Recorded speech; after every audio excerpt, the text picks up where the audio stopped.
The last breath leaves the body so quietly that, for a moment, nothing seems to have changed. The room is still there. The familiar walls remain. A lamp may still be burning. Someone may be holding the hand that has just become motionless. Outside, night continues as if nothing important has happened. A dog may bark in a distant street. Wind may move through a tree. Somewhere, another child is taking its first breath. And yet, within the ancient spiritual traditions of India, this ordinary-looking moment opens one of the deepest mysteries ever placed before the human mind. If the body has ended, what continues? If something does continue, where does it go? And if another birth is waiting somewhere beyond the darkness, what happens in the hidden interval after death, before birth? The oldest Hindu sources do not give one simple answer. That is the first surprise. There is no single ancient map showing every soul walking through the same corridor, entering the same waiting place, meeting the same beings, and returning after the same number of days or years. The Upanishads speak in the language of paths, fire, light, ancestors, worlds, knowledge, desire, and return. The Bhagavad Gita speaks of the embodied self leaving one form and moving toward another, carrying the mind and senses in a subtle way. The Katha Upanishad places a young seeker before Yama, the Lord of Death, and turns the question of dying into a question about what the self truly is. Later Puranic traditions add far more detailed images of post-death realms, judgment, merit, suffering, ancestors, and rebirth. These teachings overlap, but they are not identical. And that difference matters, because the mystery between two lifetimes is not only about where a dead person goes. It forces a more difficult question: what exactly is the traveler? Is it the eternal Atman, untouched and unborn? Is it the individual Jiva, the living being shaped by karma and desire? Is it a subtle body carrying impressions from one life to another? Or is the deepest teaching that the true self never traveled anywhere at all? This is where the ancient mystery becomes personal.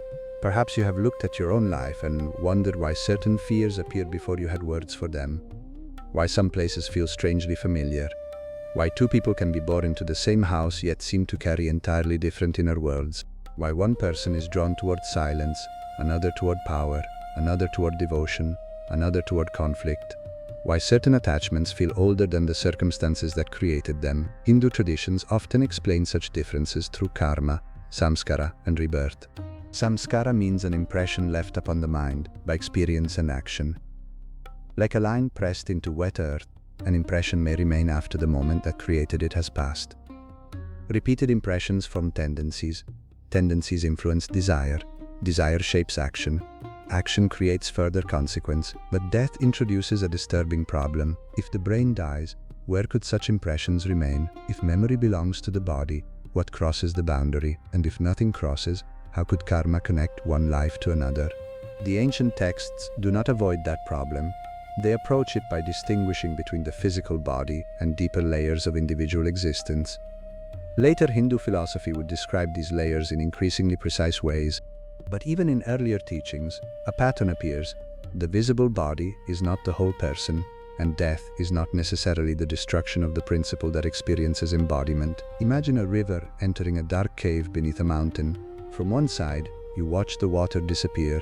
Far away, on another side of the mountain, water emerges again into sunlight. To someone who sees only the entrance and exit, it may look like two separate rivers. The hidden passage remains unseen. The question of rebirth is the question of that hidden passage, but there is another possibility, preserved within the same spiritual world. The river may not be the deepest truth. The deepest truth may be the water itself, and the water may never have belonged to any one river. This journey will move slowly through that mystery. We will begin at the final moments of a life. We will follow the ideas of the subtle traveler, the power of karma, the roads described by the Upanishads, the strange return through the cosmic cycle, the role of desire and memory, and the conditions that may lead toward another birth. But eventually, we will reach the teaching that overturns the entire journey. Because for Hindu philosophy, the greatest question is not merely what happens between death and birth, it is why the journey continues at all, and whether there is a final doorway through which no rebirth follows. When the body falls silent, death, from the outside, is visible. Breath stops. The heart becomes still. Warmth begins to leave the limbs. The face that carried expressions for decades becomes quiet. The body, which once moved through heat and rain, hunger and desire, work and celebration, can no longer respond. Ancient Indian traditions were deeply familiar with the physical reality of death. The funeral fire was not an abstraction.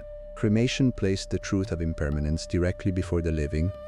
A body that had been protected, decorated, fed, clothed, loved, and feared for could return to ash before the eyes of the family. The fire made one fact impossible to ignore. Whatever a human being truly is, the body cannot hold it forever. Yet Hindu traditions differ in how they describe what death means. The Bhagavad Gita, which forms part of the Mahabharata, presents one of the most famous teachings on embodiment. Krishna tells Arjuna that the embodied self passes through bodily change and does not end when the body ends. Elsewhere, the text compares leaving one body and taking another to changing what one wears. The image is simple, but it can be misunderstood if taken too casually. A person changing clothing knows exactly what he is doing. He remembers where he came from. He deliberately chooses another garment.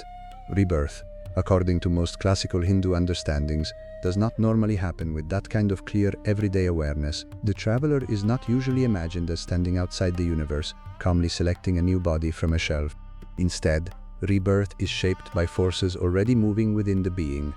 Karma, desire, habit, knowledge, attachment, and the direction of consciousness. This is important because modern spiritual language often says that every soul consciously chooses every detail of its next life before birth. Some Hindu teachers may use language that sounds similar, and some later or modern systems build elaborate theories around pre-birth choice, but the classical sources are more complex. They often describe rebirth as conditioned rather than freely designed. A seed does not sit in the soil and create a list of demands for the tree it will become. Yet the seed is not empty. Its inner structure matters, the soil matters, the rain matters, the season matters, the environment matters. A field of causes meets a stored pattern, and a particular form appears. Karma works more like that than like a heavenly travel agency. Karma, in its most basic meaning, is action. In the spiritual traditions that developed around rebirth, action includes consequence. What a being does, intends, desires, and repeatedly becomes does not simply vanish when the moment ends. Actions shape character. Character shapes future action. Some consequences unfold quickly. Others remain unresolved. Death interrupts the visible biography. It does not necessarily erase the deeper momentum. To understand that momentum, we need another distinction. The eternal self and the individual traveler are not always described as exactly the same thing. The Sanskrit word Atman can refer to the self, and in the Upanishadic tradition it becomes one of the most profound terms in Indian philosophy. In Advaita Vedanta, the non-dual school associated especially with Shankara, the deepest Atman is ultimately not a separate personal soul wandering through the cosmos. It is identical with Brahman, ultimate reality. The true self is never born and never dies. It is not damaged by fire, age, grief, success, or failure. But ordinary human experience does not feel like that. We feel separate. We remember one body, we defend one name, we protect one story. We say, this happened to me, that person hurt me, this is my family, this is my fear, this is what I want. The individual living being moving through conditioned existence is often called the jiva. Different philosophical schools understand the jiva differently. In some, the individual self remains eternally distinct from the Supreme. In others, individuality belongs to ignorance and limitation. In still others, the relationship is understood through dependence, participation, or qualified unity. For our mystery, the important point is simpler. When Hindu traditions describe movement from life to life, they are usually not saying that the absolute, limitless reality called Brahman is physically traveling from one location to another. They are describing conditioned individual existence. A pattern continues. A center of experience continues. A chain of cause and consequence continues. Something unfinished seeks another field in which it can unfold. That is why death does not immediately solve the problem of desire. Consider a man who spends 40 years building his identity around power. Every decision trains the mind in control. Every relationship becomes a test of dominance. Every success strengthens the belief that he is valuable only when others obey him. Then the body dies. If death automatically destroyed every inner tendency, 40 years of conditioning would disappear in an instant, but the traditions of rebirth generally say the opposite. Physical death can remove the instrument through which a tendency was expressed without removing the tendency itself. The hand can no longer grasp, but grasping may remain. The mouth can no longer demand, but desire may remain. The eyes can no longer search, but longing may remain. This is one reason death is treated not as an automatic liberation, but as a transition. A prisoner who is moved from one room to another has changed location. He has not necessarily become free, and yet this should not be turned into fear. The purpose of these teachings was not merely to terrify people about what comes next. They were also trying to explain why liberation requires more than biological death. If the basic problem were the body alone, then every creature would attain freedom simply by dying. But samsara, the cycle of birth, death, and rebirth, continues because the deeper conditions of bondage continue. Samsara does not mean only repeated bodies, it means repeated becoming, repeated wanting, repeated identification, repeated movement through pleasure and pain, repeated construction of the feeling, I am this limited being, and fulfillment lies somewhere outside what I am now. Death may close one chapter of that process without closing the book, but what, then, carries the unfinished material forward? Later, Hindu philosophy often uses the idea of the subtle body, the Sukshma Sharira. The physical body is sometimes called the Stula Sharira, the gross or tangible body. It is made of the material elements and belongs completely to the visible world. The subtle body includes inner faculties such as mind, senses, vital functions, and the structures through which individual experience operates. Different schools list its components differently, so we should not pretend there is one universal technical chart accepted everywhere. Still, the central idea is powerful. The visible body is like a musical instrument. The subtle level is more like the pattern of music, the trained movement, the inner organization that can use an instrument. When one instrument breaks, the pattern is not necessarily identical to the wood and strings that carried it. The Bhagavad Gita uses its own vivid image. It describes the individual living being moving from one body to another while carrying the senses and mind in a subtle form, as wind carries fragrance from its source. Notice what this does not mean. It does not mean that a dead person floats through space with invisible copies of physical eyes and ears. It means that the capacities and tendencies connected with experience continue beyond the loss of the gross body. The next embodiment is not created from nothing. Something has been carried forward, but not everything. This may explain one of the strangest features of the doctrine of rebirth. If we have lived before, why do we not remember? A common answer is that memory at the surface level belongs heavily to the present mind and brain, while deeper impressions may continue without becoming ordinary autobiographical memory. You may not remember every meal you ate as a child, yet those meals became your body. You may not remember every sentence spoken to you in school, yet years of language became part of how your mind works. You may not remember the exact first moment you learned to fear rejection, yet the fear can guide decisions decades later. Influence does not require conscious recall. Within a rebirth framework, the same principle is extended beyond one life. The past may survive more as direction than as story, more as attraction than as image, more as fear than as name, more as unfinished hunger than as remembered event. This is why the ancient question is not simply, what do you remember from before? A deeper question is, what are you still carrying? And death may reveal the answer more clearly than life does. During life, physical noise is constant.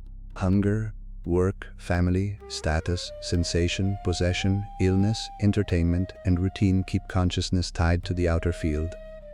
At death, much of that falls away. What remains when the usual world can no longer distract the mind? The Bhagavad Gita gives unusual importance to the condition of consciousness at the end of life. Krishna teaches that what a person remembers or holds in awareness at death is connected with the state that follows. This teaching is sometimes reduced to the idea that one random final thought magically controls the whole future. That is too shallow. A final thought does not normally appear from nowhere. At the last moment, the mind may move along the pathways it has built for years. A person who has practiced devotion may turn naturally toward the divine. A person consumed by possession may cling to possession. A person trained in fear may struggle to release fear. A person who has spent a lifetime examining the self may meet death through a different inner doorway. The last moment can be understood not as a lottery, but as the final bend of a river that has been flowing in a certain direction for a very long time. This gives the whole of life a new meaning. Every repeated thought may be training for a future state. Every attachment may be teaching the mind what to seek when the familiar world disappears. Every act of attention may be deepening a path, but here another mystery appears. If consciousness leaves the physical body carrying karma and tendency, does it immediately enter another womb? Some traditions and popular explanations suggest rapid rebirth in certain cases. Others allow for long intervals. Some speak of ancestral realms, some of heavenly or painful worlds. Some describe ritual stages associated with the recently dead. The Upanishads speak of paths that are far more cosmic than the modern idea of a soul waiting in a room. So the next part of the journey cannot be understood by looking only at the dying body. We have to follow the ancient maps beyond the funeral fire, and when we do, we find something unexpected. The early texts do not describe one road after death, they describe more than one. The roads beyond the funeral fire. In the Chandogya Upanishad, one of the oldest major Upanishads, death opens into a strange geography. Not geography in the ordinary sense. There are no roads made of stone, no measured distances, no map that could be drawn with borders and cities. Instead, the text speaks of pathways through light and darkness, day and night, the bright and dark halves of the lunar month, the movement of the sun, the realm of ancestors, the moon, and a return toward earthly birth. A closely related teaching appears in the Brihadaranyaka Upanishad. These ancient passages are often called teachings of the two paths. One is known as Devayana, the path of the gods. The other is Pitriyana, the path of the ancestors. Later traditions interpret these paths in different ways, and philosophical commentators debate whether every stage should be understood as a literal realm, a presiding deity, a cosmic principle, or a symbolic progression of consciousness. But the central contrast is clear. Not every life leads to the same post-death destination. The direction of a being depends on the kind of life that has been lived and, above all, on the knowledge and orientation cultivated within it. The path of the gods is associated with higher knowledge, spiritual discipline, and a movement beyond ordinary return. The path of the ancestors is associated with meritorious works and ritual life that can lead to a heavenly or ancestral condition, but not necessarily to final liberation. This is one of the first great corrections to the popular picture of reincarnation. Rebirth is not presented merely as death followed immediately by another birth. There may be stages, there may be worlds, there may be experiences shaped by merit, there may be a long movement before earthly embodiment appears again.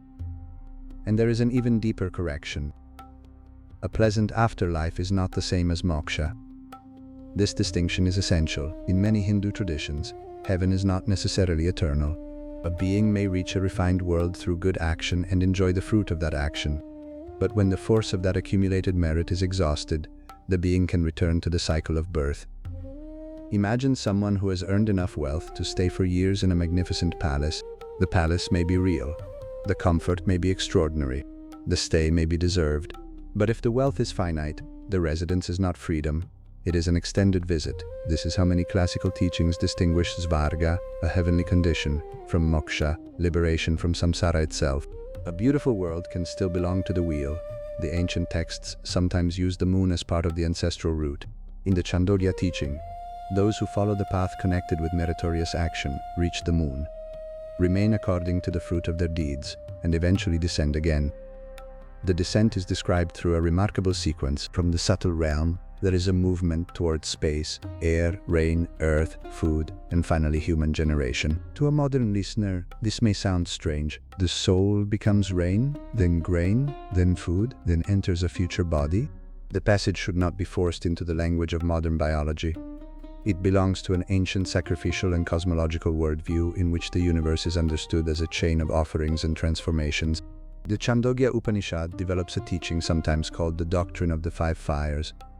Heaven, rain, earth, man and woman are described through the language of sacred fires and offerings. The point is larger than a physical mechanism. Life does not appear in isolation. Birth is woven into cosmos, weather, food, sexuality, ancestry and sacrifice. The individual does not simply fall from another world into a womb. The return is pictured as participation in an immense cycle. Cloud becomes rain, rain enters earth, earth becomes food, food enters bodies. Bodies generate new life. What died has entered a chain of transformation far larger than one personality. There is something almost unsettling in this ancient vision because it removes the clean boundary we like to place around ourselves. You say, "This is my body." But how much of it was once cloud? How much was soil? How much was grain? How much came through generations of bodies before yours? The Upanishadic image takes this material truth and places it within a spiritual cycle. The traveler returns through a world that was never truly separate from it. Yet this does not mean that the individual personality, exactly as it existed before death, is imagined as consciously watching every raindrop and blade of grain. The text is describing a cosmic process, not writing a diary from the perspective of a recently deceased person. That difference protects us from making the ancient teaching more literal than it was intended to be. It also opens the door to one of the most important truths about this entire subject. The phrase "between two lifetimes" sounds as if there must be a clearly bounded interval. Death happens here, then there is a middle place, then birth happens there. But ancient Indian thought often sees existence less like three rooms and more like a continuous transformation. The boundary is real at the level of human experience. The form changes, the name changes, the world changes, but the causal stream does not stop. There may be no moment in which karma is simply paused. The process itself is the passage. Later Hindu traditions developed more detailed accounts of the recently dead. The word preta can refer to a departed being in a transitional condition. Funeral rites and offerings for ancestors became deeply important in many communities. Shraddha rites, performed for the deceased and ancestors, express the continuing relationship between the living and those who have died.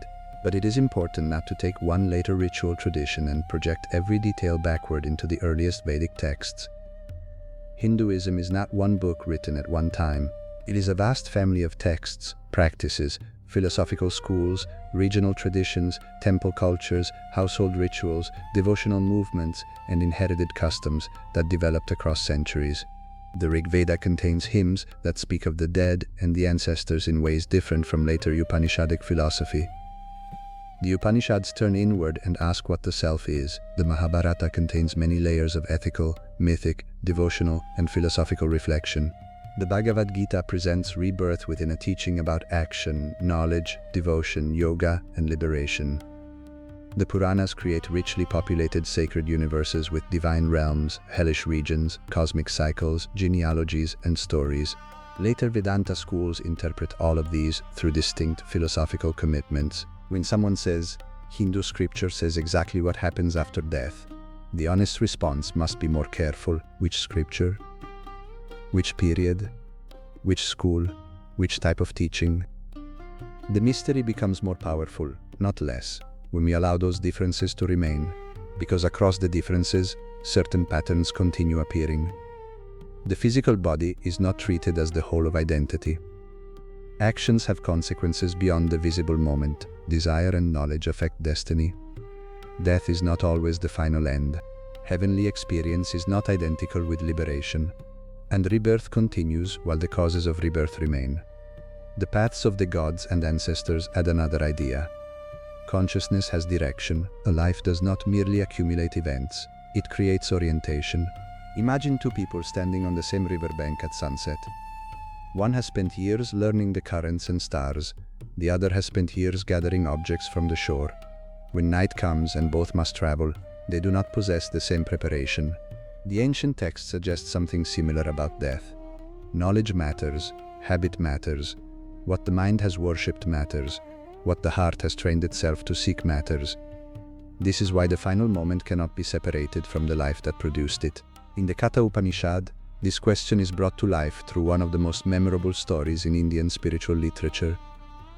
A young boy named Nachiketa sees his father performing a sacrifice. The father is giving away cattle, but the animals are old and no longer useful. Nachiketa senses a problem. A sacred gift offered without real value seems hollow. He repeatedly asks his father to whom he himself will be given. Angered, his father says he gives the boy to death. Words spoken in anger become a doorway. Nachiketa goes to the house of Yama. Yama is absent. The boy waits for 3 nights without hospitality. When Yama returns, he offers Nachiketa 3 boons in compensation. The first restores peace with his father, the second concerns a sacred fire and a heavenly attainment, but the third goes directly into darkness. Nachiketa asks what happens to a person after death. Some say the person continues. Others say the person does not. What is true? Yama does not answer quickly. He offers wealth, long life, power, beautiful experiences, everything that could distract a human being from death. Nachiketa refuses. Why? Because every pleasure offered by death is already temporary. Long life is still not endless life. Wealth cannot bribe mortality. Pleasure cannot answer what happens when the one enjoying pleasure is gone. The boy wants the secret behind the one certainty no possession can prevent. And Yama, Lord of Death, becomes a teacher of immortality. But this immortality is not simply endless personal existence in a refined afterlife. The teaching turns toward the self that is deeper than birth and death. This is a crucial shift. Nachiketa asks, what happens to the person after death? Yama gradually teaches him to ask, what is the person before death? If you misunderstand who is living, you will misunderstand who is dying. The senses move outward, the mind follows them, desire multiplies. A person becomes lost in objects and identities, but the Katha Upanishad points toward an inner principle that is not destroyed when the body is destroyed. At the same time, the text acknowledges different post-death destinations according to action and understanding. Some beings move again toward embodiment. So two levels of teaching exist, side by side. At one level, karma and knowledge shape where the individual goes. At a deeper level, the true self was never trapped inside the journey in the way we imagine. This is the paradox at the center of the subject. There is a traveler, and there is something deeper than the traveler. There is a road, and there is something that was never on the road. There is rebirth, and there is an unborn reality. If we collapse these levels into one, the ancient teaching becomes confusing. If we separate them carefully, the mystery begins to open. Consider a dream. Inside the dream, you may walk for miles. You may lose a house. You may cross a river. You may be chased. You may find someone you thought was dead. Every event matters to the dream character, but the dreamer lying in bed has not traveled those miles. The Upanishadic insight is more radical than this analogy. But the analogy helps. The jiva moves through conditioned existence. The deepest self, in non-dual interpretations, is not a small object moving through cosmic space. It is the ground of awareness in which the whole experience appears. This creates a question more difficult than where do we go after death? If the true self is untouched, who receives karma? Who walks the ancestral road? Who returns through rain and food? Who enters another womb? To answer that, we have to enter the hidden machinery of samsara. Not a machine made of gears, a machine made of impressions, desire, action, and unfinished consequence. And there, we find the force that can survive the destruction of an entire biography without needing to preserve every conscious memory. We find karma not as punishment, but as momentum, the weight that has no hands. Karma is often imagined as a judge. Do good, and the judge rewards you. Do wrong, and the judge punishes you. This picture is simple, memorable, and incomplete. In many Hindu philosophical traditions, karma is closer to causation than to a divine courtroom. It is not necessarily a god keeping a list of offenses and assigning pain in anger. It is the way intentional action leaves consequence within a moral and spiritual universe. A harsh word changes the person who hears it, but it also changes the person who repeatedly speaks harshly. An act of generosity helps someone in need, but it also trains the giver to loosen the grip of possession. A lie may alter an external situation for a few minutes. It may also strengthen an inner habit of distortion. Action moves outward and inward at the same time. This is why karma is so deeply connected with samskara, the impressions left within the inner life. Imagine walking through a field of tall grass. The first time, the grass resists. Walk the same path every day and a trail appears. Eventually, your feet follow the trail without thought. The mind behaves in a similar way. Repeated anger makes anger easier. Repeated compassion makes compassion easier. Repeated craving makes craving quicker. Repeated attention makes attention steadier. The path becomes part of the traveler. Death can end the field. It may not end the path. Later Vedanta traditions often classify karma into different forms. One common scheme speaks of accumulated karma from the past, karma already ripening into the present life, and new karma being created through present action. The Sanskrit names often given are Sankita, Prarabdha, and Agami. These categories are useful, but they should not be presented as if one early Vedic hymn laid out a single universal system in exactly this form. They belong to later philosophical explanation. The idea behind them, however, helps clarify our mystery. Not every consequence of every action can ripen at once. A single life is limited. Suppose a person contains conflicting tendencies: generosity and jealousy, courage and fear, devotion and pride, patience and ambition. Each tendency creates different possible consequences and different directions. A life provides one arrangement of body, family, society, opportunity, limitation, and relationship in which some of these forces unfold. But death may arrive while much remains unresolved. The unfinished pattern does not require a conscious notebook. It is carried as tendency. This is why forgetting a past life does not automatically erase its karmic influence. You have already seen this within one lifetime. A forgotten wound can shape a relationship. A forgotten kindness can shape trust. A forgotten humiliation can shape ambition. The event disappears from conscious memory while the structure it created remains active. Now extend that idea beyond death, as the rebirth traditions do. The next life does not need to remember the old name in order to inherit an old direction. This also helps us understand desire. In Sanskrit philosophical language, vasana often refers to a subtle tendency or latent desire. The term is used differently across traditions, but it carries the sense of something that inclines the mind toward a certain kind of experience. Desire is not only wanting an object. It is wanting to continue as the one who can possess, avoid, control, taste, become, prove, or experience. That is why even spiritual ambition can become a subtle chain. I want another house. I want another victory. I want another body. I want another heaven. I want to be known as pure. I want to be seen as wise. The objects change. The structure of becoming remains. The ancient problem is not that every desire is morally evil. The problem is that desire binds consciousness to unfinished movement. If the mind is a bow, desire pulls the string, karma shapes the arrow. Death releases it. The next condition is not random. The arrow travels in the direction created before release. This does not mean that every tragedy can be casually blamed on past life karma. That is one of the most harmful ways the doctrine can be misused. A person sees someone suffering and says, "You must deserve this because of a previous life." That claim is usually impossible to know. It can become an excuse for indifference. Classical karma theories are far more complex than a simple equation in which every visible event reveals a specific moral crime from the past. Many causes operate together. Other people's choices affect us. Bodies have biological conditions. Societies create injustice. Natural events occur. Present decisions change outcomes. Karma is not a license to pretend we know the invisible history of another person's suffering. The doctrine is most serious when turned inward. What am I creating through the way I live now? What kind of mind am I rehearsing? What direction is my attention taking? What remains unfinished because I refuse to see it? These questions become more urgent near death. The Bhagavad Gita places great emphasis on remembrance at the final moment. Krishna teaches that consciousness directed toward him at death leads to him, and more broadly that the state a person remembers at death is connected with the state reached afterward. Again, this does not reduce an entire life to one accidental thought. Suppose a musician has practiced a raga every day for 50 years. In old age, his fingers may find a sequence even when he is tired. The final performance does not come from 1 minute, it comes from 50 years. The same principle helps explain spiritual remembrance. A person does not wait until the last breath and suddenly manufacture a lifelong orientation. The moment of death reveals what has been practiced. This is one reason daily spiritual discipline carries such weight in Hindu traditions. Japa, the repetition of a sacred name or mantra, meditation, devotion, self-inquiry, service, ritual, ethical restraint, study.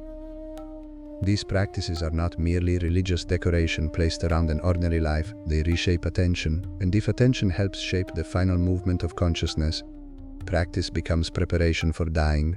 But preparation for death is not the same as obsession with death. A farmer does not spend every hour staring at winter. He prepares the field while it is still warm. In the same way, the teachings point back toward life. The condition after death is built partly from what consciousness repeatedly becomes before death. This raises a difficult issue. What about sudden death? What about a person who has no time to prepare? What about a child? What about someone unconscious? Hindu traditions do not offer one universally agreed answer to every case, but the deeper logic of karma helps avoid one crude conclusion. If destiny were determined only by one consciously chosen sentence at the exact final second, then sudden death would make spiritual life absurdly fragile. Instead, many interpretations understand the final state as connected to deeper tendencies formed across time. The surface mind may be silent, while the underlying karmic structure remains. This is where the idea of the subtle traveler becomes necessary. The body is gone, ordinary sensory contact with the world is gone. The social identity is gone. The bank account is irrelevant, the voice cannot speak.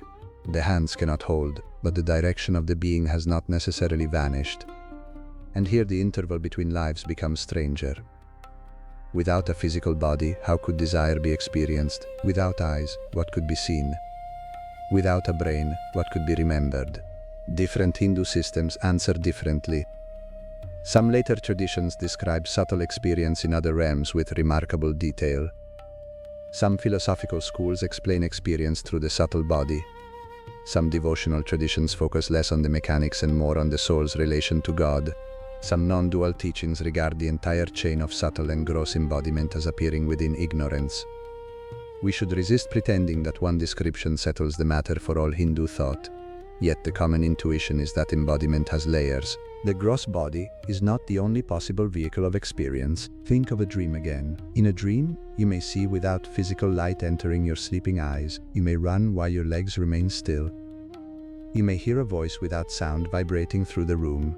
The dream does not prove an afterlife, but it shows that human experience already contains a familiar state in which a convincing world appears without ordinary waking sensory conditions. Ancient Indian philosophers paid close attention to waking, dreaming, and deep sleep precisely because these states complicate the assumption that reality is only what the waking senses report. The Mandukya Upanishad, one of the shortest Upanishads, examines waking, dreaming, deep sleep, and a fourth principle called Turiya, which is not simply another ordinary state but the reality underlying the others. That text is not a travel guide to the afterlife.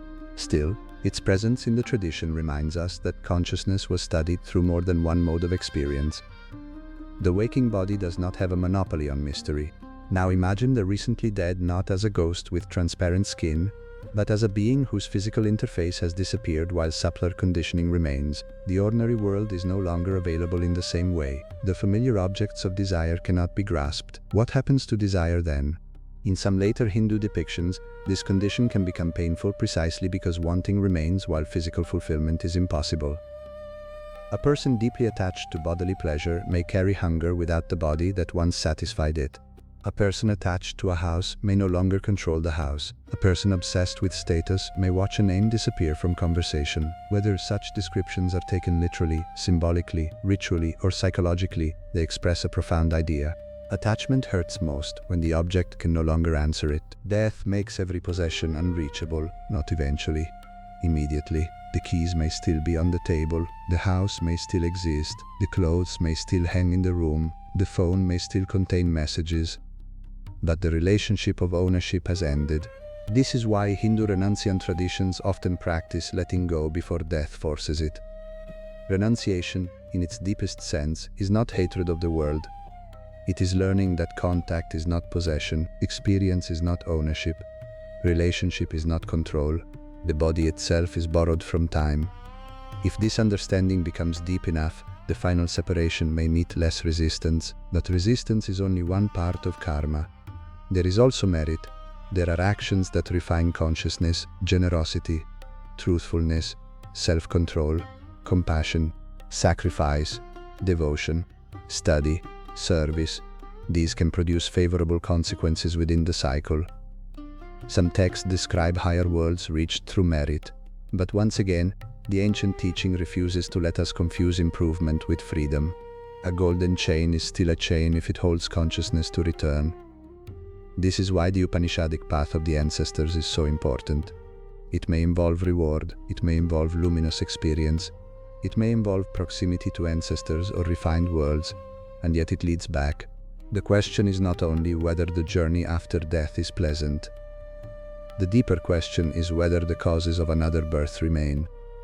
This is the point at which karma stops looking like an external system and begins to look like identity itself.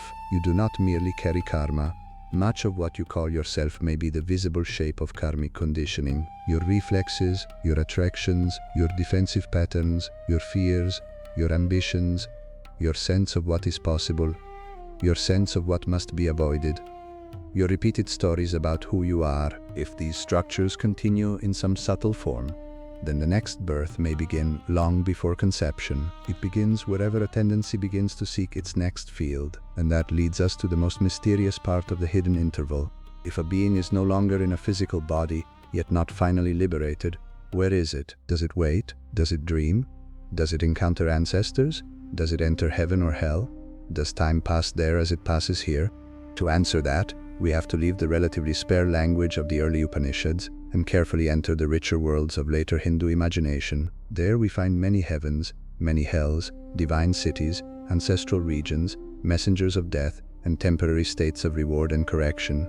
But we also find a warning. The more detailed the map becomes, the easier it is to mistake the map for the mystery itself, the worlds that do not last. When later Hindu literature looks beyond death, the darkness fills with structure. There are worlds above the human world, worlds below it, realms associated with gods, realms of ancestors, states of pleasure, states of suffering, places reached through merit, places reached through destructive action. The cosmos becomes layered, inhabited, morally charged, and immense. This is the world many modern listeners imagine when they hear the words Hindu afterlife.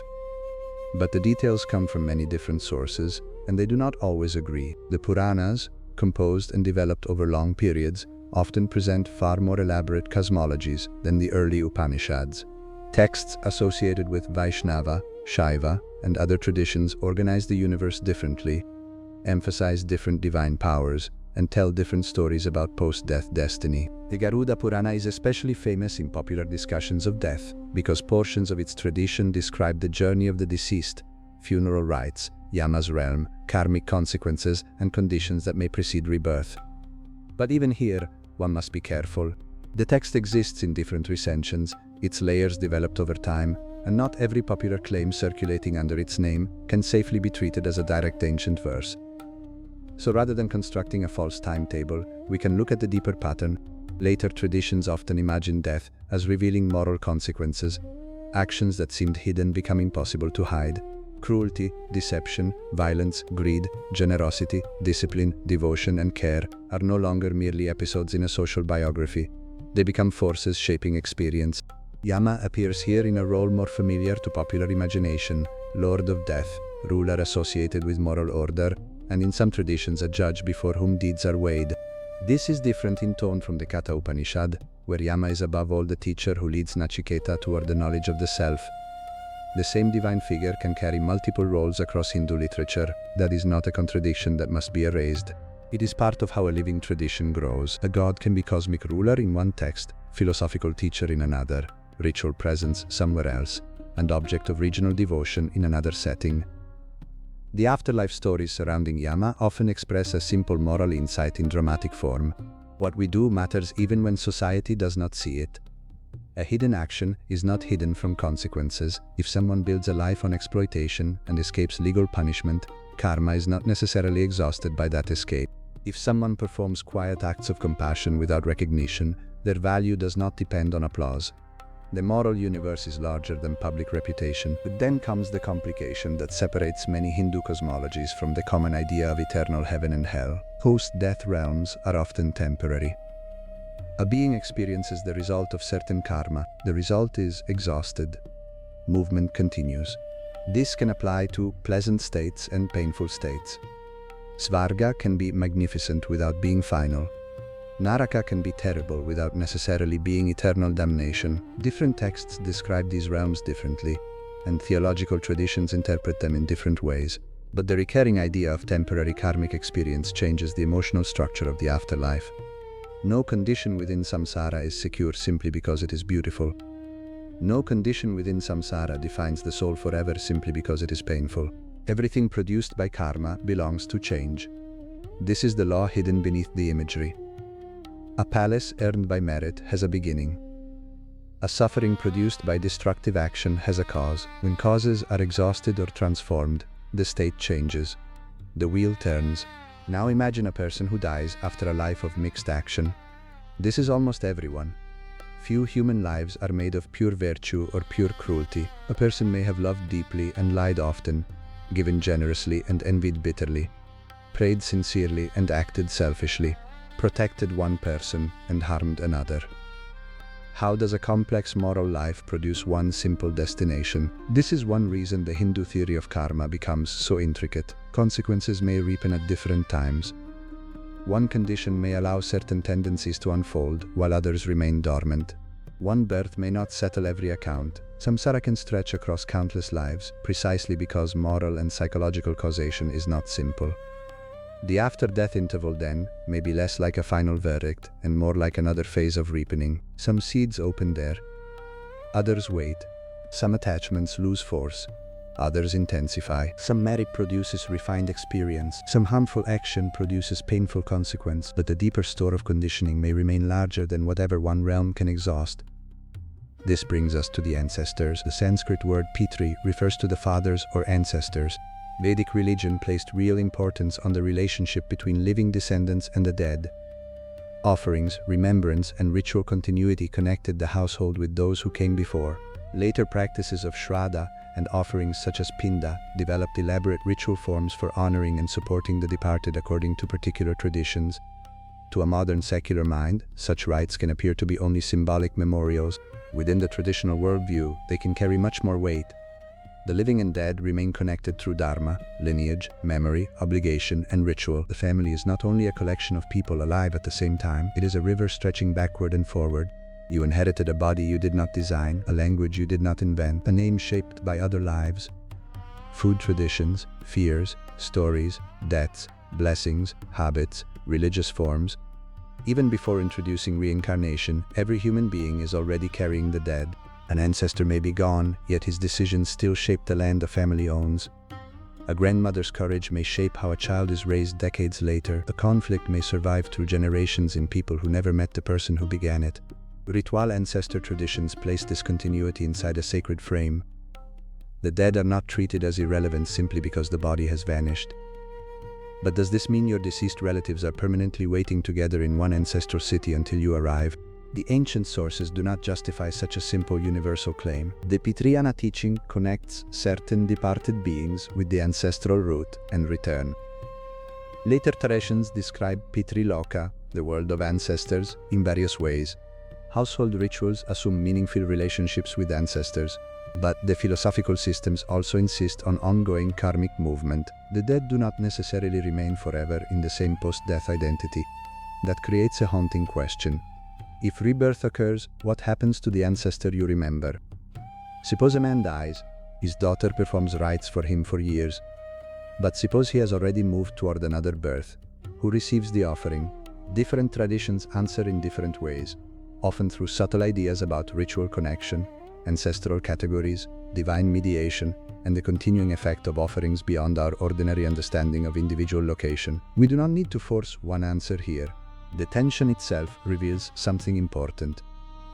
Hindu tradition preserves both continuity and transformation. The dead matter, and the dead do not remain frozen. You may love a person as the mother you knew, but if rebirth is true, that identity may be one temporary form in a far longer journey. This can feel disturbing. We want the people we love to remain recognizable.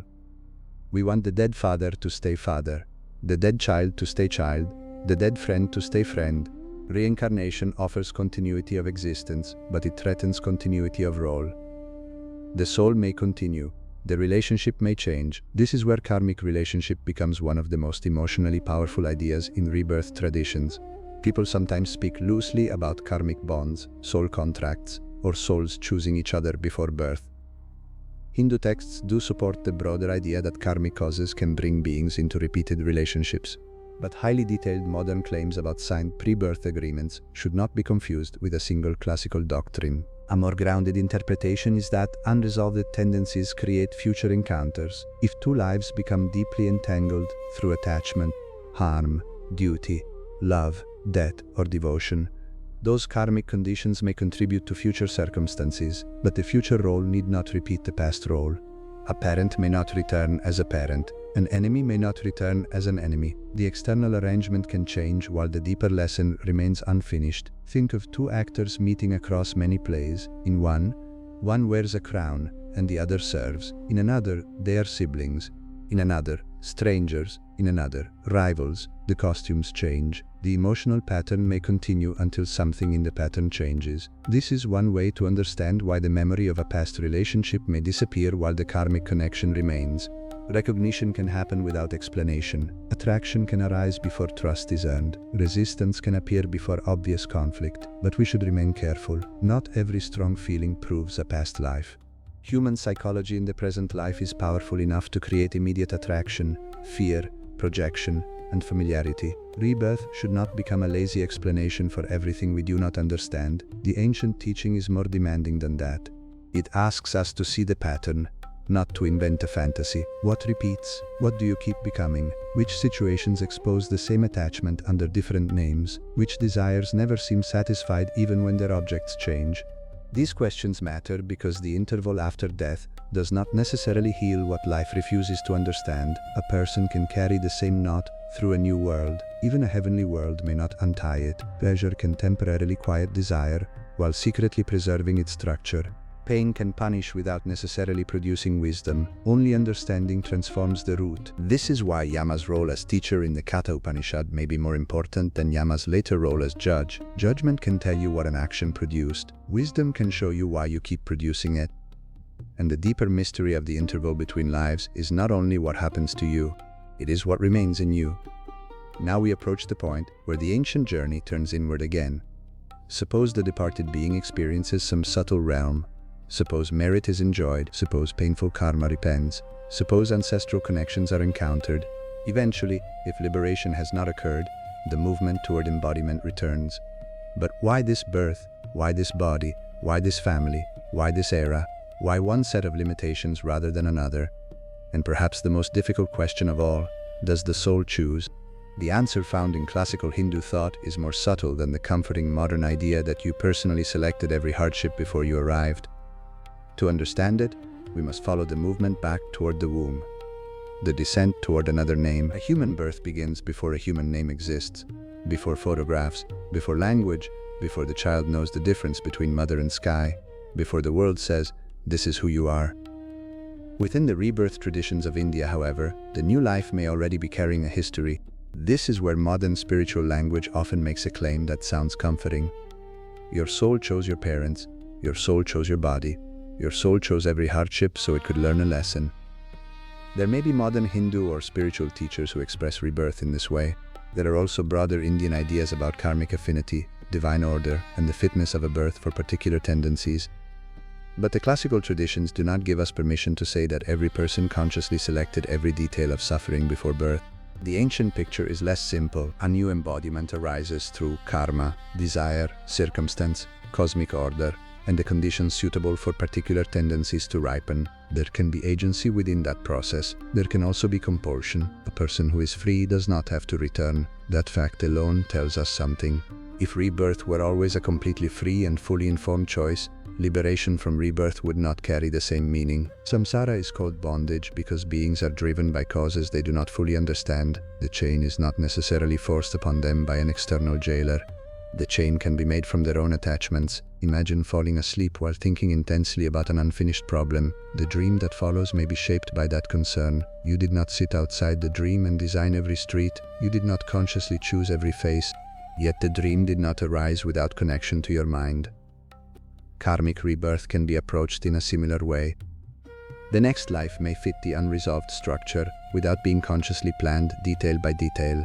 This helps us understand why the Chandogya Upanishad describes return through a cosmic process rather than through a meeting in which a soul chooses a family from a list. The ancestral path descends, the movement comes through rain. Rain reaches earth, earth becomes food. Food enters human bodies. Generation becomes the doorway through which another embodied life appears. The ancient language of the five fires links the soul's return to the whole living cosmos. A birth is not an isolated event. It depends on sun and cloud, soil and seed, food and body, man and woman, time and fertility, the spiritual traveler re-enters material existence through a chain of relationships. This does not mean we should turn every stage into a modern scientific claim.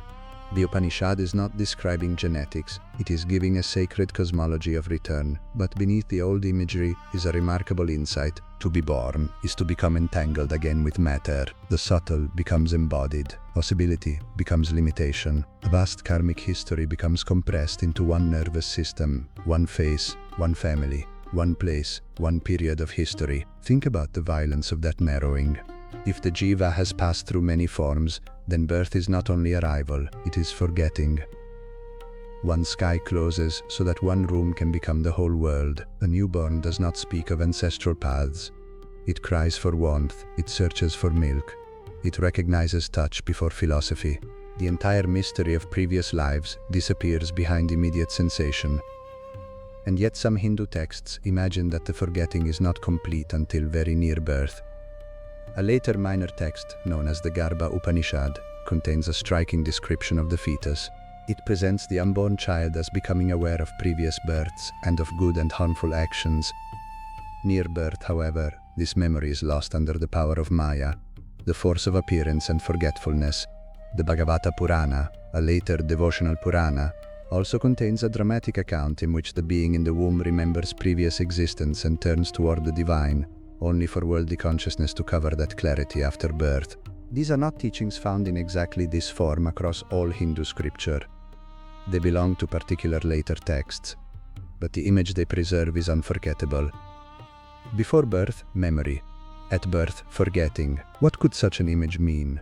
Taken literally, it describes a prenatal awareness inaccessible to ordinary adult memory. Taken symbolically, it expresses something equally powerful. Embodiment requires narrowing. To function as this person, you must stop experiencing yourself as every person you may once have been. Imagine trying to live a normal morning, while consciously remembering 50 deaths. You sit at breakfast and remember dying in a war. You see your mother and remember 10 other mothers. You meet a stranger and remember being his enemy centuries ago. You walk past a river and remember drowning there under another name. The human mind could become paralyzed by too much continuity. Forgetting may not be a flaw in the system. It may be one of the conditions that makes a new life possible. A stage actor must know which role is being performed tonight. If every previous role remained equally vivid, the present play would collapse. This does not mean the past has no influence. The actor carries training from every earlier performance. The body remembers movement, the voice remembers discipline. The instincts have been shaped, but the current role receives the full attention. In rebirth theory, samskaras can function like that hidden training. You forget the scene. You keep the tendency. This helps explain why Hindu traditions are often more interested in liberation than in recovering past life memories. Memory can be fascinating. It is not the same as freedom. You could remember 100 lives and remain attached in every one of them. You could know the names of former parents and still be ruled by anger. You could collect past life stories like possessions and strengthen the very ego that keeps samsara moving. The spiritual question is not, how many characters have I been? It is, what is the reality that was present through every character? Still, the conditions of birth matter. A body changes what karma can express. A strong body and a fragile body create different fields of experience. A peaceful household and a violent household shape different possibilities. Wealth opens certain doors and creates certain temptations. Poverty closes some doors and creates other pressures. Being born in one century rather than another changes almost everything visible about a life. So why does a particular jiva enter a particular condition? No single verse offers a complete algorithm. Classical discussions usually speak in terms of karmic fitness, moral consequence, desire, and the laws governing embodiment. The Katha Upanishad states that beings move toward different forms according to their actions and understanding. The Bhagavad Gita repeatedly connects inner qualities, action, devotion, desire, and future destination. Later schools build more detailed models, but the principle remains that rebirth is meaningful without being easy to decode from the outside. You cannot look at a stranger's body and read their moral past. You cannot look at disability and declare punishment. You cannot look at wealth and declare spiritual merit. You cannot look at suffering and know which causes produced it. That is not wisdom. It is speculation wearing religious clothing. The doctrine of karma becomes cruel when used to explain other people's pain with confidence. It becomes transformative when used to examine your own causation. What am I strengthening? What kind of world am I helping create? What does my desire make me capable of becoming? What would remain if this body ended tonight? The next body, according to the rebirth worldview, is not merely a reward or sentence, it is a field in which certain seeds can grow. This can include opportunity for spiritual development. Human birth receives special value in many Hindu traditions because it allows self-reflection, ethical choice, devotion, knowledge, and the possibility of liberation. A tree lives, an animal feels and acts. A god in a heavenly realm may enjoy extraordinary pleasure. But the human condition occupies a difficult middle. Enough intelligence to ask what existence is, enough suffering to know pleasure is unstable, enough freedom to practice, enough limitation to feel urgency. This is why some teachings regard human birth as precious. Not because humans are always morally superior, clearly they are not, but because self-awareness can become a doorway. And if that doorway is ignored, the habits of samsara continue. A new life forms around the old momentum. The child begins accumulating new impressions on top of inherited tendencies. Language appears, identity hardens, family expectations enter, pleasure and pain teach their lessons.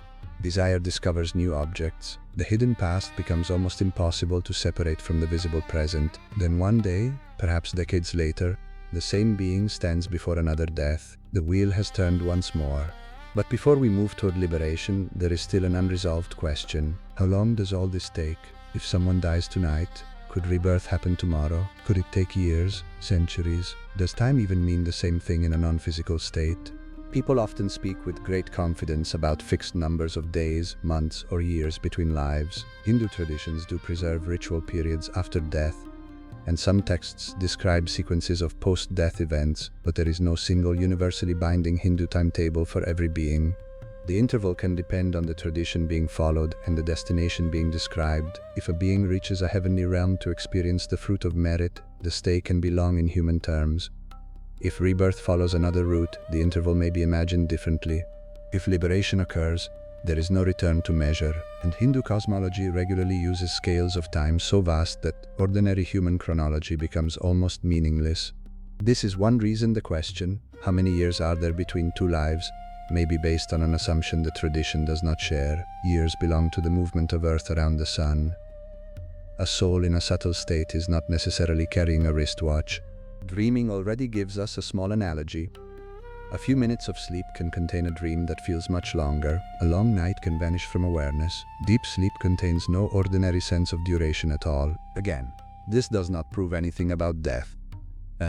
It simply shows that experienced time depends on the state of consciousness. The ancient traditions leave room for the possibility that post-death time cannot be measured only by human clocks. So the interval between lives may not be one empty duration. It may be a sequence of states, a karmic experience, a movement, a descent, a preparation, a forgetting. And then, one day, from the human side, a child is born. The child does not announce where it has been. The child does not explain why it came. The ancient journey disappears behind the simplest sound in the world, a first cry. But if forgetting is so powerful, how can anyone ever escape? If every birth covers the past, and every life creates new desire, samsara seems almost perfectly designed to continue forever. This is where the mystery turns, because the same traditions that describe repeated birth also insist that the chain can end, not through a better afterlife, not through remembering every past life, not through earning an eternal version of worldly pleasure. The final freedom requires something more radical. The traveler must discover what it is before it travels, the traveler and the witness. At this point, the journey seems almost complete. A life ends. The physical body falls away. Karmic tendencies continue through subtler existence. Different paths or realms may follow. Merit and harmful action bear fruit. Unfinished desire remains active. Conditions gather for another embodiment. Memory narrows. A child is born. Then the cycle begins again. It is an elegant picture, and the Upanishadic tradition breaks it open. Because if the deepest self is truly eternal, then it cannot be a thing pushed from one place to another by karma. Whatever changes is not the final self. Whatever comes and goes cannot be the unchanging reality. Whatever is born into one state and leaves for another still belongs to the field of change. The sages of the Upanishads were not satisfied merely to describe a better route through the cosmos. They wanted to know the knower of every route, who is aware of waking life, who is aware of dream, what remains when the objects of awareness change, What is present before a thought appears and after it disappears? What is it that says, I was a child, I became an adult, I am now old? Even though almost everything about the body and mind has changed, ordinary identity answers with memory. I am the person who remembers yesterday, but memory is unstable. You have forgotten enormous portions of your own life. Are you no longer the one who lived them? You can wake from a dream and forget it within seconds.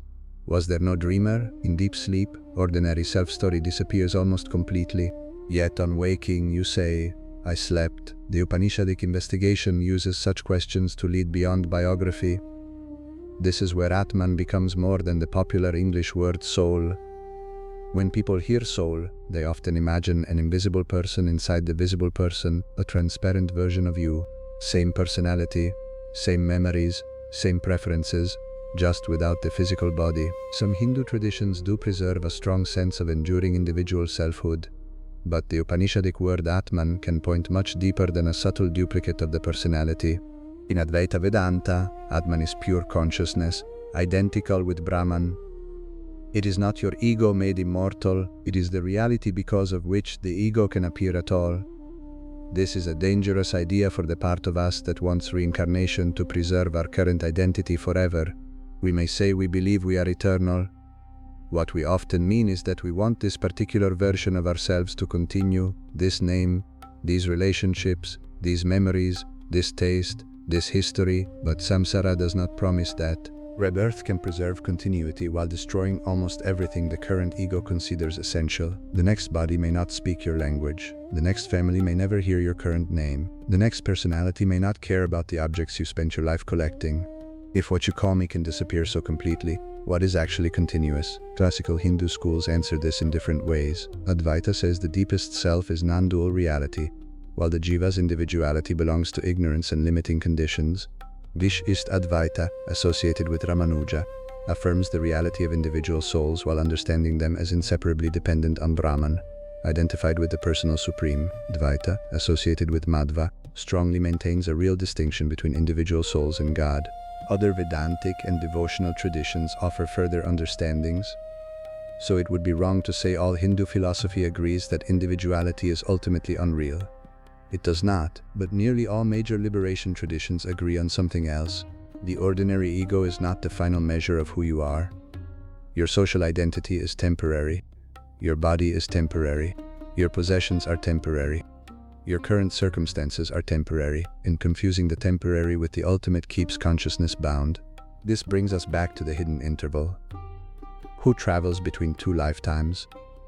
At one level, the answer is the jiva shaped by karma, carrying subtle tendencies toward further embodiment. At another level, especially in non-dual philosophy, the ultimate self does not travel. The difference is like the difference between a reflection and the light that makes reflection possible. A reflection can move across water. It can break when the water is disturbed. It can appear in one pool and disappear from another. But the sun has not been shattered by the movement of the reflection. The analogy is imperfect, but it points toward the distinction. Individual experience changes. Awareness itself is not easily captured as an object among those changes. Why does this matter for fear of death? Because most fear is attached to form. I will lose my body. I will lose my people. I will lose control. I will lose the world I know. Hindu teachings do not solve that fear by pretending there is no loss. There is loss. Death removes a form. Even if rebirth follows, the old arrangement does not simply continue unchanged. The wisdom lies in asking whether the one who witnesses change is itself only another changing thing. Nachiketa's conversation with Yama leads toward this point. The boy does not receive a simple schedule of post-death events and go home satisfied. He is taught to distinguish the pleasant from the truly good. He is taught that the senses pull outward.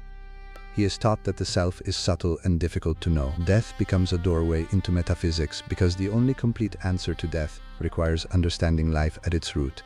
This is why the title of our mystery contains a hidden assumption. What happens between two lifetimes? The phrase assumes there are two lifetimes belonging to one traveler. But what makes them one traveler's lives? Not the body. The bodies differ. Not the name. Names differ. Not ordinary memory. Memory may be absent, not social role. Roles change.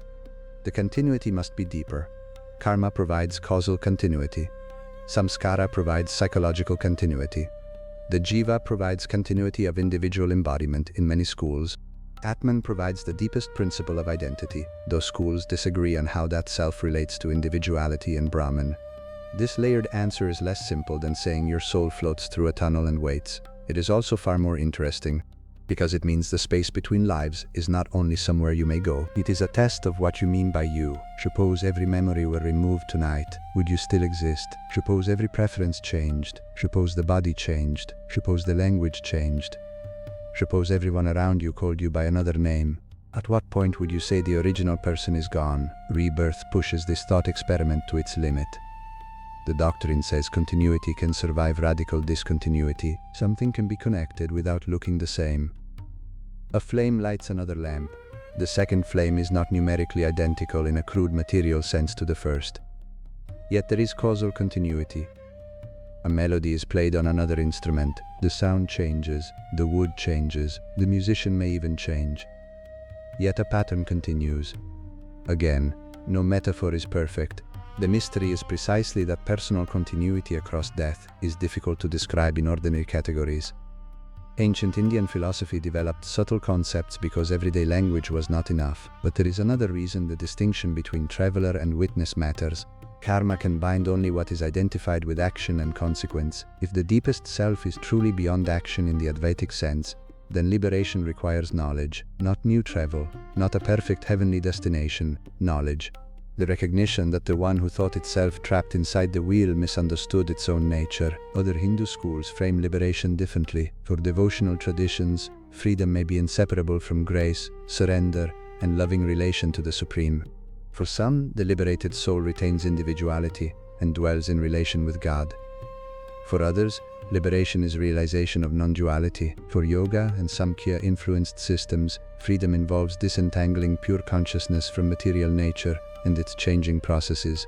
The destinations differ, the language differs, but liberation always changes the meaning of the journey. The point is no longer to secure a favorable rebirth. The point is to become free from compulsory rebirth. This is why moksha stands beyond the ordinary question of afterlife. Heaven asks, where can I go that is better? Moksha asks, why must I keep going anywhere?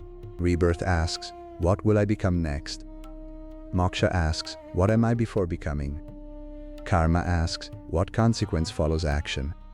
Liberation asks, who is the one claiming the action as self? This is the deepest reveal in the ancient journey. The mystery between lives is not finally solved by adding more worlds.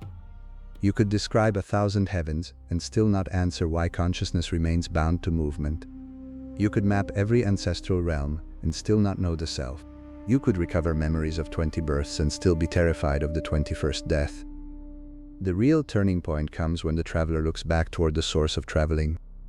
And yet one practical question remains. If moksha is freedom from rebirth, what happens to karma when liberation is approached? Does the chain break immediately? Does the body vanish? Does a liberated being still die? Can freedom occur while alive or only after death? To answer that, we must approach the final doorway. A doorway the texts describe not as another birth, but as the end of return. The door that does not reopen. Moksha is sometimes translated as liberation. The English word is accurate, but it can sound abstract. Liberation from what? Not merely from pain. Not merely from a difficult family. Not merely from an unlucky body. Not merely from one bad life. Moksha means freedom from the binding cycle itself. Freedom from the necessity to keep becoming through karma. Freedom from ignorance of the deepest self. Different Hindu schools explain that freedom in different ways, but they agree that another ordinary birth is not the goal. This is why the journey between lifetimes contains a hidden tragedy. A soul can travel far and still remain inside samsara. It can rise to luminous worlds. It can enjoy the fruit of good action. It can meet divine beings according to some traditions. It can pass through ancestral realms. It can receive another fortunate human life. From the viewpoint of ordinary desire, these may look like victories. From the viewpoint of moksha, they are still movement. The wheel may turn through gold instead of mud. It is still turning. The Chandogya and Brihadaranyaka Upanishads already distinguish a path associated with return from a path associated with a higher non-returning destiny. Later Vedanta develops sophisticated interpretations of what non-return means. Some teachings speak of gradual liberation through Brahmaloka, a higher realm associated with Brahma, where final knowledge is attained without returning to ordinary rebirth. Other teachings emphasize direct realization of Brahman. These are technical differences. The sleep story truth beneath them is simple. There is a difference between traveling to a better place and becoming free from the need for place to complete you. That difference appears while you are still alive. A person can spend an entire life practicing for the ancestral path without knowing it, do good in order to gain pleasure later, give in order to receive, worship in order to obtain, control desire only because a greater reward is promised. This may refine behavior, it may create merit, but the structure of bargaining remains. I am incomplete. Something outside me will complete me. If not here, then in heaven. If not today, then after death. The Upanishadic search becomes radical when it questions the incompleteness itself. What if the deepest self is not lacking? What if the hunger belongs to the mind that has mistaken temporary identity for ultimate identity? What if the endless journey is powered by a search for wholeness in objects that cannot provide permanent wholeness? Then samsara is not only a cosmic wheel, it is a psychological movement happening now. A desire appears, you say, when I get this, I will be complete. You get it, for a moment wanting stops. There is relief, then another desire appears. The mind concludes that the object created the relief. It does not notice that relief came partly because wanting briefly became silent, so it searches again. More possession, more recognition, more pleasure, more certainty, more identity, more future. This pattern can continue through one afternoon. The doctrine of rebirth extends it across lifetimes. Moksha interrupts the pattern at its root. In Advaita Vedanta, liberation comes through the knowledge that Atman is Brahman. The deepest self was never the limited ego it took itself to be. Bondage belonged to ignorance. Knowledge removes the false identification.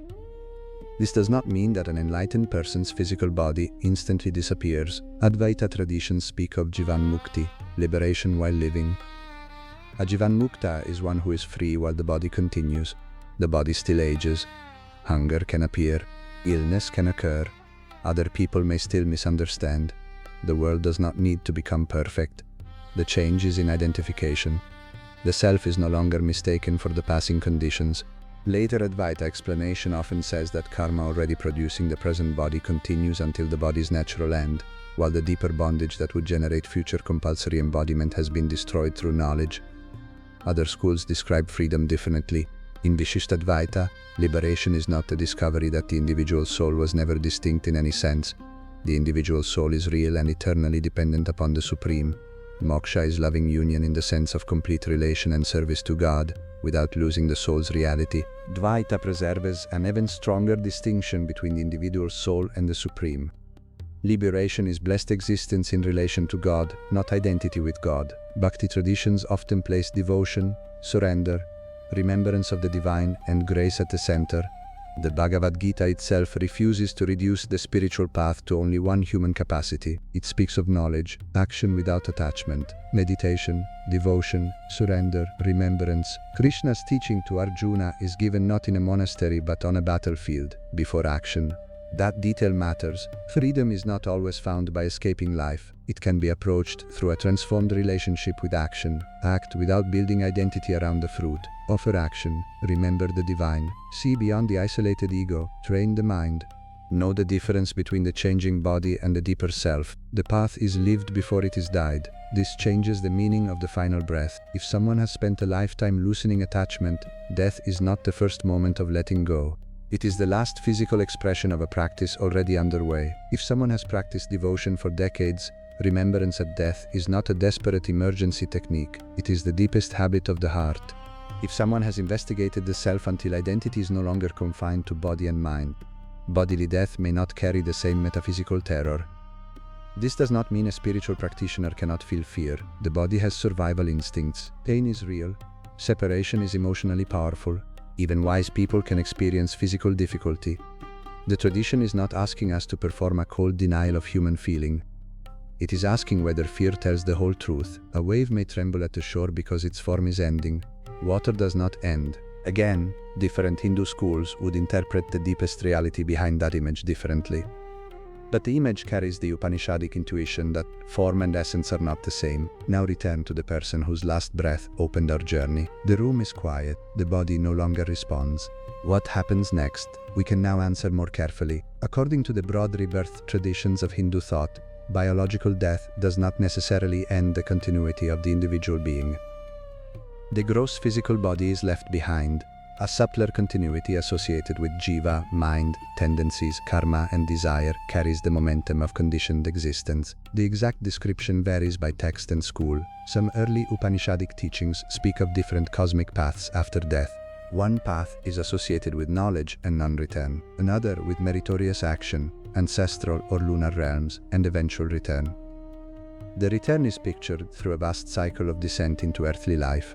Later traditions add other possibilities: heavenly worlds, painful worlds, transitional states, ancestral relations, yama's domain, and detailed rituals for the dead. These experiences, where accepted, generally remain within samsara unless true liberation has occurred. Karma shapes the journey. Desire gives it direction. Impressions provide continuity. A new birth appears when conditions fit the remaining causes. The being enters another embodied field. Ordinary memory is usually lost. The new personality forms around old tendencies and new circumstances. Life begins again. But this is still not the deepest answer, because moksha means that the journey is not endless by necessity. Karma can be exhausted, transcended, or rendered non-binding depending on the philosophical framework. Ignorance can end, attachment can loosen, devotion can become complete. The self can be known, the soul can attain its relation with the Supreme, the wheel can stop, and when there is no return, the phrase between two lifetimes no longer applies. There is no second ordinary lifetime waiting on the other side. The road itself has ended. This is why Hindu traditions place such importance on human life, not because this life is guaranteed to be comfortable, not because every event has a simple hidden reason, not because suffering should be romanticized, but because while you are alive, the forces shaping future existence are still being met in consciousness. You can see anger before it becomes action. You can see desire before it becomes identity. You can notice attachment before death tears it away. You can practice giving before everything is taken. You can ask who you are before the body answers for you. The afterlife is mysterious because it is hidden. The causes of the afterlife are less hidden. They are moving through daily life. This is perhaps the most practical meaning of the entire ancient teaching. You do not need to know the exact architecture of Yama's realm to know that cruelty changes you. You do not need to know how long Pitriloka lasts to know that attachment is unstable. You do not need to recover a previous name to notice a tendency that keeps producing suffering. You do not need to see the next womb to understand that the mind is always practicing becoming. Every day contains small births and deaths. A mood appears and disappears. A role begins and ends. A relationship changes. A version of you that once seemed permanent becomes impossible to recover. Childhood dies. Youth dies. Certainty dies. Dreams die. New identities are born from the remains. The final death is greater, but it is not entirely foreign. Life has been rehearsing impermanence from the beginning. The question is whether we noticed. Now think of the newborn child again. Before birth, later traditions imagine a being carrying ancient impressions toward a narrow doorway. After birth, the world floods in. Light, air, touch, hunger, sound. The previous horizon closes. A new name is given, and the journey starts with forgetting. Moksha is the reversal of that forgetting. Not necessarily remembering every former personality, remembering, in the deepest spiritual sense, what no personality could contain. The sacred traditions disagree about the final metaphysical language. Is the liberated self realized as non-different from Brahman? Does the soul eternally love and serve the Supreme? Does pure consciousness stand free from material nature? Different schools answer differently, but each answer asks the seeker to stop treating the temporary ego as the whole truth. This is why death is such a powerful teacher. Death does not merely threaten the body, it exposes every false claim of permanence. My house, my status, my face, my argument, my resentment, my plan, my possession, my reputation. One breath can place every one of them beyond reach. What remains? That question is not reserved for the dying. It can be asked tonight, quietly, without fear, without forcing an answer. What in you has changed? What in you watches changed? What do you carry? What can you release? What are you training consciousness to seek? If there is another life, what direction are you giving it? And if liberation is possible, what are you mistaking for yourself that was never truly you? The ancient mystery finally turns into a mirror. After death, before birth, there may be worlds, there may be paths, there may be ancestors, there may be karmic experiences beyond anything the waking mind can imagine. But the most important threshold may be the one appearing in consciousness now, the moment between attachment and release, between habit and awareness, between becoming and being, because that is where the direction of the journey begins to change. The silence between the shores. Return now to the image with which we began. A final breath, a quiet room, a hand that no longer moves. Outside, the night continues. For those who remain, death looks like disappearance because the visible story has stopped. But within the traditions we have followed, disappearance is not the whole story. The body returns to the elements. The name begins its slow movement into memory. Possessions pass into other hands. Relationships change form. Yet the karmic stream may continue beyond the physical life. The jiva, understood differently by different schools, carries the unfinished direction of conditioned existence. Mind, desire, impressions, and karmic consequence belong to a subtler continuity than the body alone. The early Upanishads do not give one universal waiting room. They speak instead of paths, of light and return, of ancestors and higher realization, of merit that can lead to refined experience without giving final freedom, of knowledge that changes destiny more deeply than reward. Later Hindu traditions fill the unseen world with additional realms and sacred narratives. Some describe Yama's domain, some describe heavenly pleasure, some describe painful consequences, some describe ancestral states, some imagine the being in the womb remembering a long history and losing that memory as birth begins. These descriptions are not identical, and they do not need to be forced into one system. Together, they preserve a larger intuition. Death does not make an unfinished being finished. Wherever consciousness goes, it does not escape itself merely by changing worlds. A greedy mind does not become free because the hands can no longer hold. A loving mind does not lose the value of love because the mouth can no longer speak. A practiced direction continues to matter. This is why the ancient journey is both cosmic and intimate. It may pass through worlds beyond ordinary sight.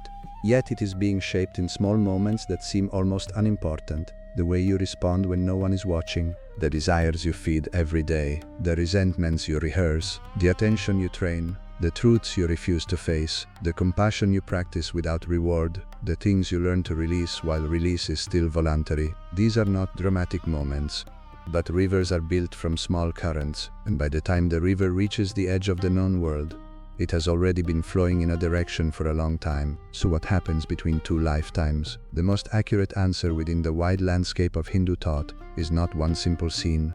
The physical body ends. The deeper continuity of the conditioned being is not necessarily ended with it. Karma and inner tendency shape what follows. Some teachings describe post-death paths or realms. Some describe the experience of merit and harmful consequence. Some connect the departed with ancestors. Some emphasize divine judgment or grace. Some focus less on geography and more on the metaphysics of consciousness. If rebirth remains necessary, the stream moves again toward embodiment. A new life forms under conditions connected with karma and desire. The previous biography is largely forgotten. Old impressions meet new circumstances. Another personality emerges. Another world becomes familiar. Another set of hands reaches outward. Another mind says, I. And somewhere inside that new life, the ancient question waits to be asked again. Who am I beneath what changes? That is the question the journey cannot answer by movement alone. You could cross 100 worlds and still carry it. You could be born under 100 names and still avoid it. You could rise to heaven and return. You could lose every memory and still be shaped by the same hunger. Only the search for freedom turns toward the root. Moksha is the possibility that there need not always be another shore. The Upanishadic sages looked beyond the traveler toward the self. Devotional traditions looked beyond isolated selfhood toward complete relation with the divine. Yoga traditions sought freedom from identification with the changing movements of nature. Different paths open different doors, but all of them challenge the assumption that endless becoming is our final destiny. Perhaps this is why death appears so often beside wisdom in ancient Indian stories. Yama teaches Nachiketa. A battlefield becomes the setting of the Bhagavad Gita. Cremation grounds become places of contemplation in later ascetic traditions. Ash becomes a reminder. The end of form exposes the question of what cannot end. And tonight, while you are still here, you do not need to solve that question completely. You can simply allow it to become quiet. The body is breathing. The room around you is present. sounds rise and fade, thoughts appear and disappear. A memory comes, then it is gone. A plan appears, then it softens. Even now, experience is showing you the law of change. Nothing needs to be forced. You do not need to imagine your death. You do not need to decide which afterlife map is literally correct. You do not need to recover another lifetime. For a moment, simply notice that awareness is present while everything within awareness moves. Breath moves, sensation moves, thought moves, time moves, the night moves. Somewhere far from you, rain may be falling into dark soil. Somewhere a funeral fire may be fading. Somewhere a family may be speaking the name of someone who has gone. Somewhere a child may be taking a first breath. In the ancient imagination, these are not isolated events. They belong to one vast turning. Fire returning form to the elements. Rain returning to earth. Food becoming body. Body becoming memory. Desire becoming action. Action becoming consequence. Consequence becoming another field of experience. Again and again, the wheel turns, until something understands, until something releases, until the traveler no longer mistakes the road for home. Perhaps that is the deepest meaning of the hidden space after death and before birth. It is not merely a secret location beyond the clouds. It is the continuation of a question carried through samsara. What do you still seek? What do you still fear losing? What have you not understood? What identity are you trying to make permanent? And what would remain if every temporary answer fell silent? The ancient texts do not ask these questions to make the night darker. They ask them because mortality can clarify what daylight helps us avoid. A lifetime feels long while we are inside it, then years disappear, faces change, parents age, children grow, rooms empty, cities transform. A body once full of strength becomes tired. The future becomes the past without asking permission. If rebirth follows, another beginning may come. If higher realms follow, they too may pass. If liberation comes, the cycle itself is transcended. But this breath is here now. This is the only point in the journey where you can actually practice awareness, not in the remembered past, not in an imagined future body, not in a heavenly world you cannot presently see, here, in this small space between one breath and the next. The mystery of 2 lifetimes may stretch across worlds. The doorway to wisdom is always this close, so let the question remain without anxiety. After death, before birth. The ancient traditions describe movement, consequence, forgetting, return, and the possibility of freedom. They do not give us one final photograph of the unseen. Perhaps no photograph could contain it. What they give instead is a way to look at life. Live so that death does not discover you entirely unprepared. Act as though actions matter beyond applause. Love without confusing love with possession. Remember that every role is temporary. Study the mind that builds chains. Turn toward what your tradition understands as the highest reality, and do not mistake a pleasant destination for the end of the journey. The night grows quieter now. The roads beyond death can remain hidden. The ancestors can remain beyond the edge of sight. The next birth, if there is one, does not need your attention tonight. Let the mind loosen its grip on the distant future. Let names rest. Let unfinished questions rest. Let the image of the river return one final time. It enters the mountain and disappears. Far away, it may emerge beneath another sky. To those watching only the banks, one life has ended and another has begun. But deeper than the banks is the water. Deeper than the names is the mystery of being. And deeper than the journey is the question of freedom. For now, there is only this breath, then another, then quiet. If you would like to continue exploring ancient Indian wisdom, rebirth, moksha, forgotten traditions, and the mysteries of consciousness, subscribe to the Hidden Age of Dharma for future journeys. And if this story left you with a thought about what may continue after death, you are welcome to share it in the comments.